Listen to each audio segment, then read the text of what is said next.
कुंभ में दुनिया मरने के लिए जा रही है और धर्म इंसान को अंधा बना देता है। या तो आपने ये शब्द कभी ना कभी बोले होंगे, अगर नहीं तो सुने ज़रूर होंगे। पर हम वादा करते हैं इस वीडियो के ख़त्म होने से पहले हम आपकी ये सोच पूरी तरह बदल देंगे और आपको मिलेगा एक नया नज़रिया।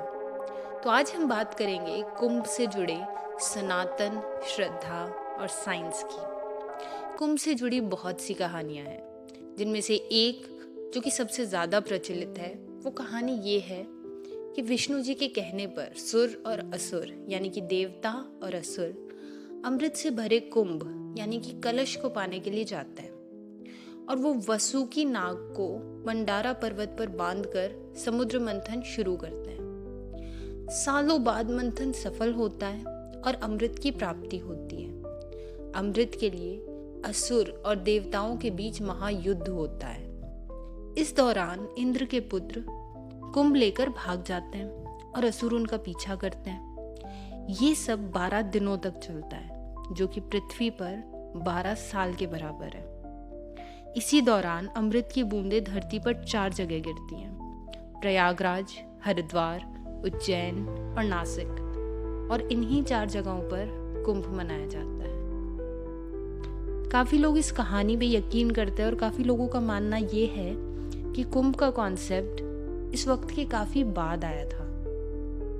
पर अब हम आपको इस पर्व की और गहराइयों तक ले जाएंगे और जानने की कोशिश करेंगे कि असल में सच है क्या। कुंभ शब्द का जिक्र ऋग्वेद, अथर्ववेद और यजुर्वेद में है, पर कहीं भी कुंभ को त्योहार नहीं बताया गया है या कुंभ मेला शब्द कहीं भी यूज नहीं हुआ है। समुद्र मंथन की कहानी का भी वेद और पुराण में कई बार जिक्र किया गया है, पर अमृत की बूंदों वाली बात का जिक्र देखने को नहीं मिलता है। वैदिक काल में अमृत शब्द का यूज अन्न यानी अनाज के लिए किया जाता था, क्योंकि अनाज भारत में कृषि का प्रतीक था और उसको सिंबॉलिकली अमृत के इक्विवेलेंट समझा जाता था। जबकि पौराणिक युग में अमृत का अर्थ पानी या गंगा था, यानी कि उस टाइम तक गंगा जो थी वो लोगों की लाइफलाइन हो चुकी थी, क्योंकि गंगा के आसपास का एरिया जो कि गैंगेटिक प्लेन्स थे, वहीं पर ही सबसे ज़्यादा एग्रीकल्चर या फिर कल्टीवेशन हो पाती थी। तो गंगा को पूजे जाने के लिए और गंगा का महत्व बताने के लिए कुंभ मेले का आयोजन होने लगा। तो इस लॉजिक से प्रयागराज जो कि गंगा, यमुना और सरस्वती के संगम पर है, और हरिद्वार जो कि गंगा के तट पर है, इनका कनेक्शन तो समझ आता है। पर उज्जैन और नासिक में कुंभ क्यों मनाया जाता है? गोदावरी नदी जिसके तट पर नासिक शहर है को ब्रह्म पुराण में गौतमी गंगा कहा गया है, और स्कंद पुराण में लिखा है कि उज्जैन वो पॉइंट है जहाँ गंगा ने कभी शिप्रा नदी को गले लगाया था और शिप्रा नदी उसके ईस्ट में बहती है।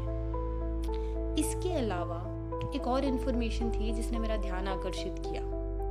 वो ये थी कि जो प्रयागराज, नासिक और उज्जैन में कुंभ मेला ऑर्गेनाइज करने का ट्रेडिशन है, इसके अंदर कुंभ वर्ड होता ही नहीं है।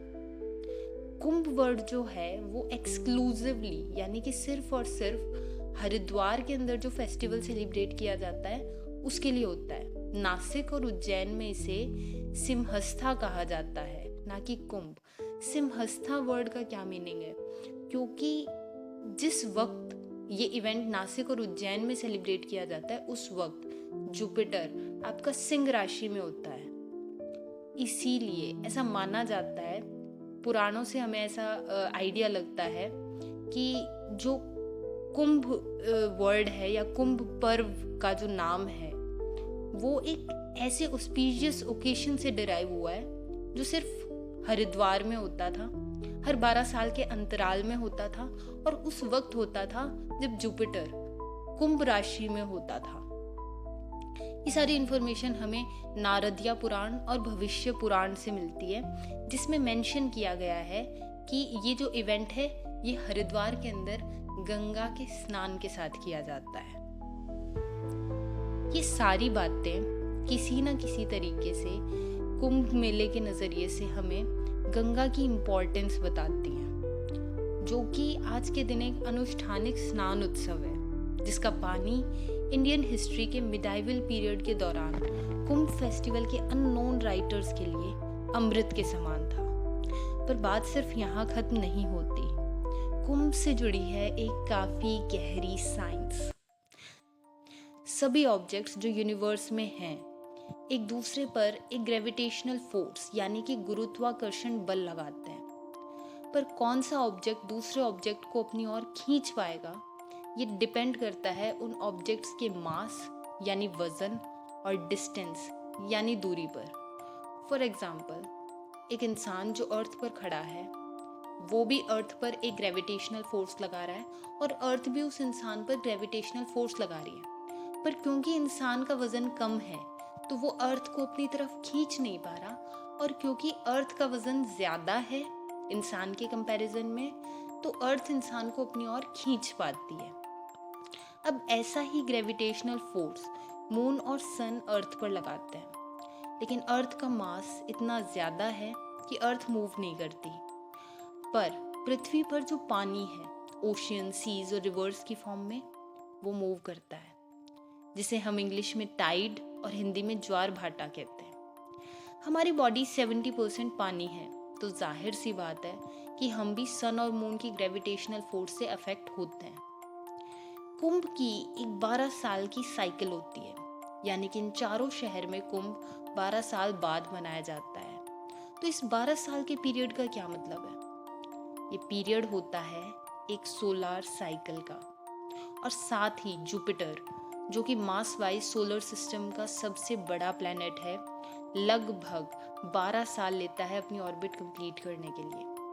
कुंभ उस पीरियड में मनाया जाता है जब जुपिटर कुंभ राशि में, सन मेष में और मून धनु राशि में होते हैं। इस वक्त इन तीनों का कॉम्बिनेशन एक अलग फोर्स क्रिएट करता है। पर फिर ये 4 लोकेशंस क्यों? एक रीजन है मैग्नेटिक फील्ड ऑफ अर्थ और दूसरा रीजन है लैटिट्यूड्स। तो ऐसा माना जाता है कि इक्वेटर और 33 डिग्री नॉर्थ के बीच इसका इफेक्ट सबसे स्ट्रांग होता है, और जब हम मैग्नेटिक फील्ड को कंसिडर करते हैं तो ये 4 लोकेशंस रफली हमारे सामने आती हैं, जो पानी में massive life like possibilities create करती हैं।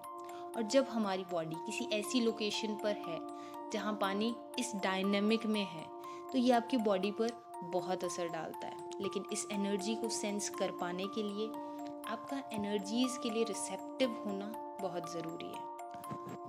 अब सवाल आता है कि क्या साइंस ये भी कहती है कि महाकुंभ में स्नान करने से पाप धुल जाते हैं? नहीं, पर ऐसा तो सनातन भी नहीं कहता। कर्म से कैसे भी पीछा नहीं छुड़वाया जा सकता। पाप धोने वाले कॉन्सेप्ट को अगर माने तो लोगों का ध्यान कर्म पर से हट ही जाएगा। आप अपने आज तक के पाप धुलेंगे, लेकिन कल का क्या? कल से फिर वही जिंदगी और फिर वही पाप। आप कोई भी काम किस इंटेंशन से कर रहे हो, किस मंशा से कर रहे हो, ये इम्पॉर्टेंट होता है।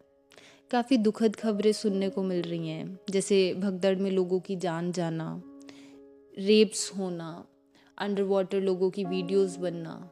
हम किसी भी रिलीजन से हों, हम किसी भी कास्ट से हों, किसी भी कम्युनिटी से हों, एक बेसिक चीज़ है कि हम लिविंग बीइंग्स हैं, हम ह्यूमंस हैं। तो सबसे पहले हमारी कोशिश होनी चाहिए कि हम ह्यूमैनिटी सीखें, हम इंसानियत सीखें और हम दूसरे इंसान की इज्जत करना सीखें। अगर हम धर्म में इतना मानने वाले लोग हैं तो हमारा ध्यान सिर्फ इस एक चीज पर क्यों जाता है कि वहां पर पाप धुल जाएंगे? हमारा ध्यान उस चीज पर क्यों नहीं जाता कि हम पाप करें ही ना? गंगा पाप धो सकती है या नहीं धो सकती, उसके पीछे की साइंस क्या है, उसके पीछे का सच क्या है, हम बहुत जल्द इस पर बात करेंगे, किसी और दिन करेंगे। पर आज मुझे ओशो की एक बात याद आ रही है कि गंगा शरीर को धो सकती है, पाप मन करता है। तो आप किसे धोने जा रहे हो?